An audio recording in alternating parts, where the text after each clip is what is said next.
അപ്പോൾ ഞങ്ങൾ നിൽക്കുന്നത് വാസ്കോഡഗാമ ബസ് സ്റ്റാൻഡിലാണ്. അപ്പോൾ നൈറ്റാണ്. നൈറ്റ് ഒന്ന് ജസ്റ്റ് ഒന്ന് കറങ്ങാമെന്നൊക്കെ വെച്ചു. അപ്പോൾ നമ്മളൊന്ന് എൻ്റെ രാത്രിയിൽ ഒന്ന് ചുറ്റി കറങ്ങാണ് ഇവിടെ മൊത്തം ഉള്ള ഏരിയകൾ. നമുക്ക് മൺകാവയ്ക്കുള്ള ബസ്സാണ് നമ്മൾ നോക്കണത്. മൺകാവ് തീർച്ചയോ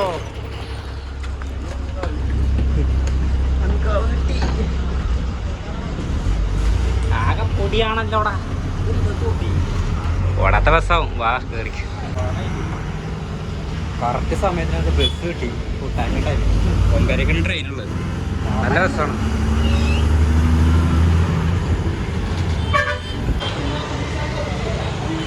അവിടെ നാടകം കളിക്കുന്നുണ്ട്. ഗോവ നാടകം. നയിച്ചിട്ട് അവിടെ അല്ലേ മതവന്മാരെ പോയിട്ടുണ്ടല്ലേ? പെണ്ണല്ല, പെണ്ണാണ്. വാ നടക്കാം.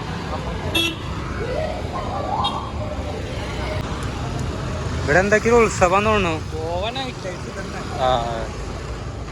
നൈറ്റ് പൊളിയാണോ എന്തോ. ഭയങ്കര മുഖംമൂടിയൊക്കെ ഇട്ട കുട്ടികളെ കണ്ടില്ലേ ഈ കണ്ണു മൂച്ചിട്ടൊക്കെ.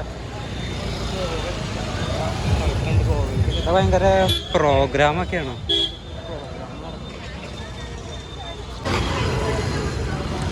എന്തൊക്കെയാണ് ഇവിടെ?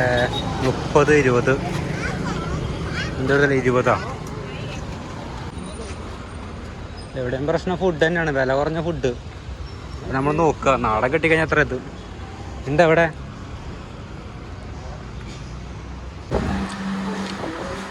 ഫുഡ് ഓർഡർ ചെയ്തു. ഫ്രൈഡ് റൈസ്,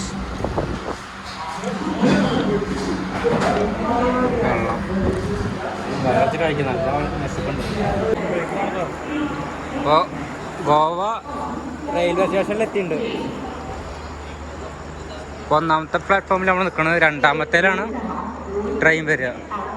കുറേ ഡ്രസ് കളക്ഷനൊക്കെ ഉണ്ട്.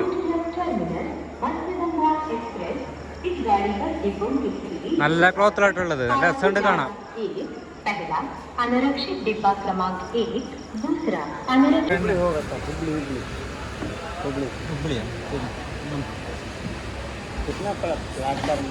ഇത് 3 പ്ലാറ്റ്ഫോം, ഇത് 2 പ്ലാറ്റ്ഫോം. 2 ആ പ്ലാറ്റ്ഫോം 2. ഇത് ഞങ്ങൾ ട്രെയിനിൽ കയറി. സീറ്റ് കിട്ടി. എന്താണാവോ ഗോവയിൽ നിന്ന് വരുമ്പോൾ ട്രെയിനൊക്കെ നല്ല സീറ്റ് ഉണ്ട്. വരുമ്പോഴും സീറ്റ് കിട്ടി, പോകുമ്പോഴും സീറ്റ് ഉണ്ട്. സൈഡ് സീറ്റ് തന്നെ കിട്ടി. ആശ്വാസമായി. ഗോവ റെയിൽവേ സ്റ്റേഷൻ ഉണ്ടെങ്കിൽ കാണുന്നു. ജനലേക്കടെ ഫോൺ പിടിക്കുമ്പോൾ ഫോൺ തട്ടി പറയണ വീഡിയോ കണ്ടിട്ടേ അതൊക്കെ പേടിയാണ്. കുറച്ച് ജാഗ്രതയാണ്. ഞങ്ങൾ ഇവിടെ ഷൊർണൂർ റെയിൽവേ സ്റ്റേഷനിൽ ഇറങ്ങി. സുഖമായി ഉറങ്ങി. ട്രെയിനിൽ സുഖമായി ഉറക്കം. ഞങ്ങൾ വന്ന ട്രെയിനാണ്.